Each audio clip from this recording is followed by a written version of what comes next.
Hello everyone, it's Jenny from Surroundings, and I have Brad here, who's a cigar rep for the La Galera cigars that we have here. What other cigars does your company sell? We also do Indianhead cigars. We bought that company out in 2015. Okay. It was primarily a premium bundled company, and we are the third largest private grower of tobacco in the Dominican. Wow. And we've also been a tobacco broker for 80 years. So how the story even came about for Indianhead is Hochi Blanco, the owner of Tabacalera Palma and the La Galera cigars, being a tobacco broker, his father had sent him to the U.S. to sell some tobacco.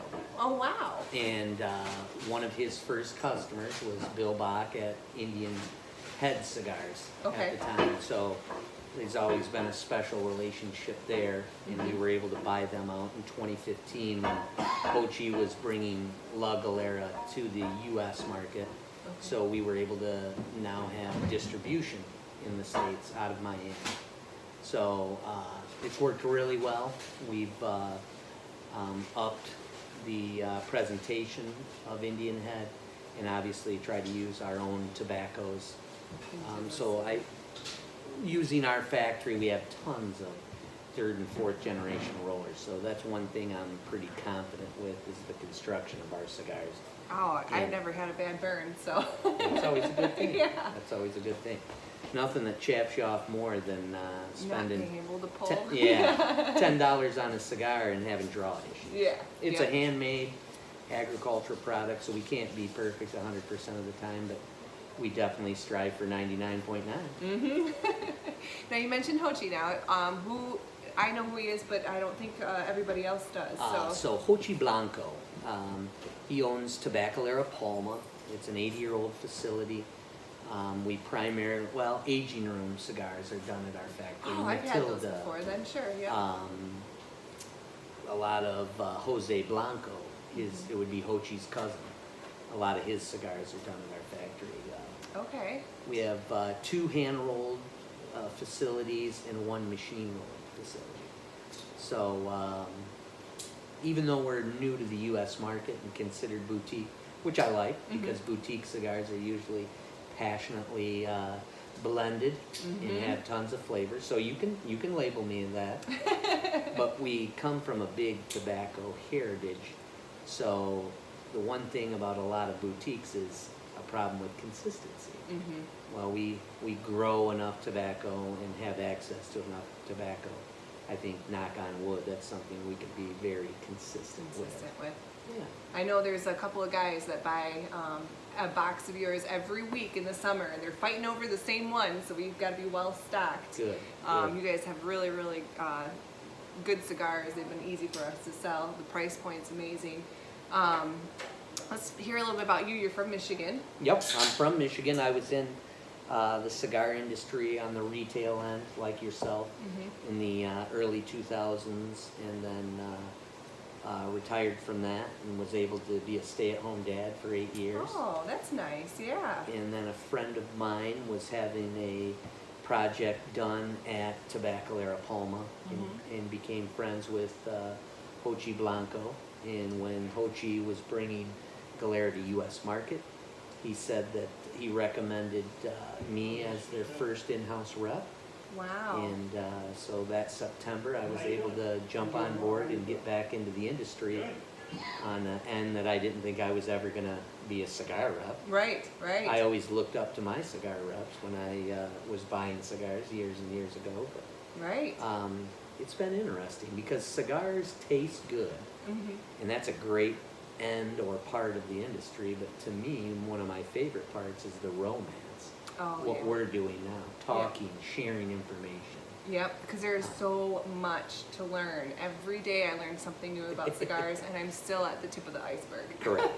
Correct. And so you're the cigar rep, but you don't have a small territory. You have like 11 states, right? 11 states right now, and we're building a brand. 11 states. So it sounds crazy. Yeah. And I try to get to everyone quarterly, and we've been growing leaps and bounds, and I think as we continue to grow, I'll be able to shrink my territory down. Right. Because we'll be so popular, we'll need to hire more in-house reps, which will be awesome. Oh yeah. Yep. But we've been fortunate because we knew you before you were even a rep. Correct. We're no stranger to surroundings. Yeah, That's pretty cool. So yeah, we're in downtown, beautiful Manistee, Michigan, and I used to come up here as a customer. They have a Christmas parade, and the one I was at was insanely cold that year, and to see that tree go through downtown Manistee is a sight in itself. Isn't it amazing? It's a huge lit tree being pulled by a team of horses, draft horses. Nothing electronic going on in Yeah. there. Yeah, all Victorian. Yep. And I was talking about the romance of the industry, and was one of the cool things here. Here, as an outsider, I come for this one event every year, and I'm welcomed like family. And Yeah. You've got a great group of guys here. Oh, thank you. Yep. Thank you. Yeah, you're welcome. We try. Yep. And then let's talk about a little bit of the cigars that we're smoking too, that we sell in the store. I have the Habano from the La Yeah, Galera. so- I'm going to show you that. Yep, the traditional Habano. And as you'll see, she had taken the gold band off the foot of the cigar. And Ho Chi, when he described the Habano, he said it's a traditional Habano. It's an Ecuadorian Habano wrapper. In a traditional Habano, back in the day, had Pella d'Or. It's a spicier tobacco. So on light up, you would get a little bit of spice. And then the sweetness of the Ecuadorian Habano kind of balances that particular stick out. And I see that as a very complex stick. It changes up throughout the cigar. And you have one of my favorite size. Oh, I love this size. A This little is Corona the size Banchero. I usually go for. I mean, I'll smoke any size, but this is more comfortable for me. And size matters in that particular blend, the Habano and the Maduro. It seems like the smaller, and a lot of people have the misconception that a big 660 is a value. And that's really a misconception because 70 to 80% of the flavor of the cigar is in the wrapper. Oh. So this is one where smaller is better. See, I'm learning something new again today about cigars. I More didn't know flavor that. because you have more wrapper to binder filler ratio. Okay. And technically, if you smoke that properly, it's going to take you just as long to smoke that one as a Toro. Okay. But if you are inherently a fast smoker, you draw on your cigar a lot, you're going to want to go with a Toro size or bigger as to not get the cigar hot enough to burn the taste buds on your tongue. So that's probably, I should go bigger because I'm a puffer. I Okay. usually tend to puff pretty, so yeah, I probably should go for a bigger size then. I didn't realize that was the Yep. difference. So bigger's not always better. Misconception. And then we have a few others here. There's the Maduro. We do have this as well. Yep, that is a 3.5-year-old San Andreas wrapper. So in discussing that particular wrapper with Hochi said after you bale age San Andreas more than 3 years. So under 3 years, you're going to get some earthy tones. Okay. Over 3 years, now you're going to get some natural tobacco sweetness. Oh. There's a cost to that because Okay. you're sitting on tobacco, Right. but the taste of that cigar is worth the wait. Yeah. So you get that natural tobacco sweetness, and I would say you pick it up more as you exhale the smoke. And it's not a sugar sweetness, it's like a molasses sweetness, I guess, if I had to compare it to something. That makes sense. Yeah, if I've smoked stuff like that where it's like, it's not sugar. Yeah, but it's sweet. Yep. Yeah, it's pleasant to have. And then this is my favorite sizes for the Maduro, the little 3-inch. Yeah, 3.5 inch by 50 ring gauge, the Vitola #1. Yep. That's a good cigar. It's been really popular lately. Oh yeah. Yep. Yep, we have those as well. And of course, in the Midwest, we're getting into the cold season, so when my wife kicks me out into the garage, I like a little small smoke like that where I can get all that flavor. With the same feel of a full cigar instead of a cigarello Correct. size. Yep. Yep. And then the next we have the Connecticut. So the Connecticut is one of my favorite because it's a sleeper. It's a mild to medium bodied Connecticut. Okay. But Hochi embarked a hybrid tobacco called the T112. Okay. So, like we have Honeycrisp apples because we grafted 2 trees together to get that taste. Okay. Hochi did something similar, and what that offers is like a mild white pepper taste on your tongue.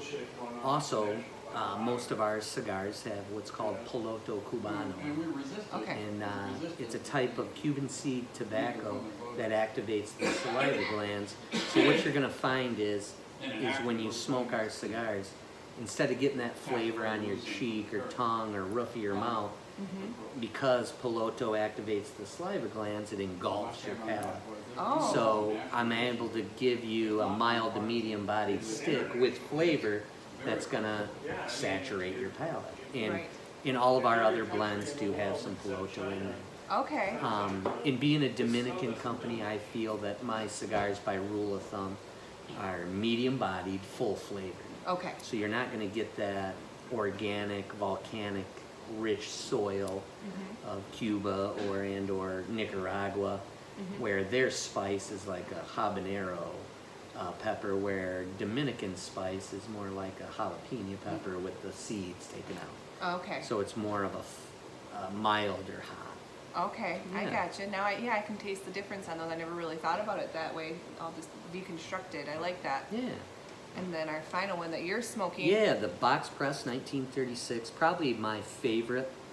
The 2 popular in the Galera line are the Connecticut and Habano. But the beauty is this Habano, the box press.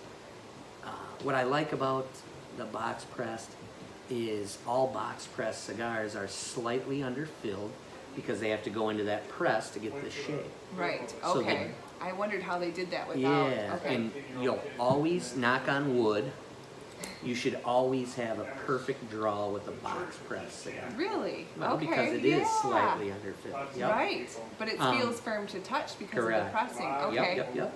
Wow. I do lean towards the box press usually if I have that option. Yep. So, Yep. okay. So this is a totally different Ecuadorian Habano is in our traditional. The binder filler has a little bit more age to it, so it's slightly smoother, and it has more earthy undertones to it. Okay.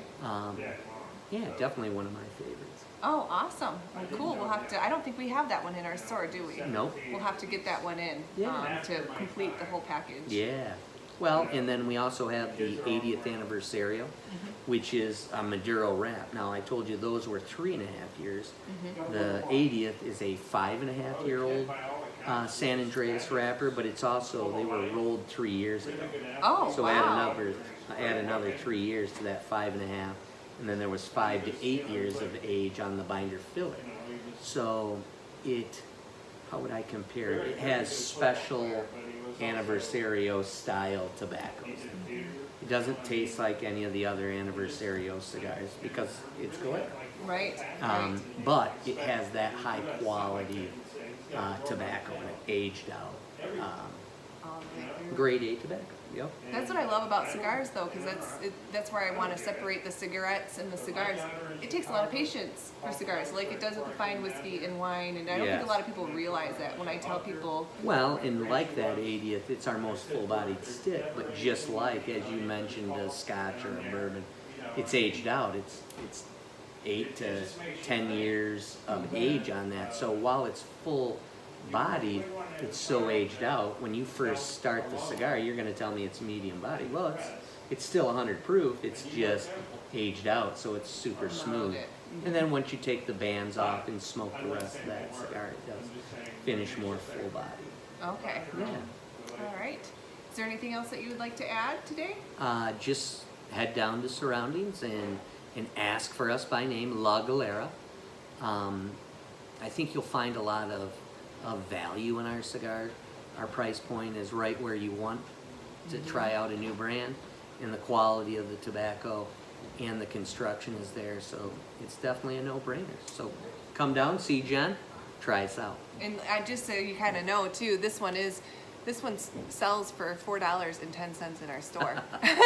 I mean, look at how beautiful that is. I told them, I said, this should be at least a 7 or 8, but they want you to get to know their brand and taste it, and it's just a really high quality cigar that you're getting into. So Hochi said, I'd rather you smoke 2 of mine than 1 of the other guys. there you go. Thank you so much, and you guys have a great day. Yeah. Thanks for coming in, Brad. Talk to you later.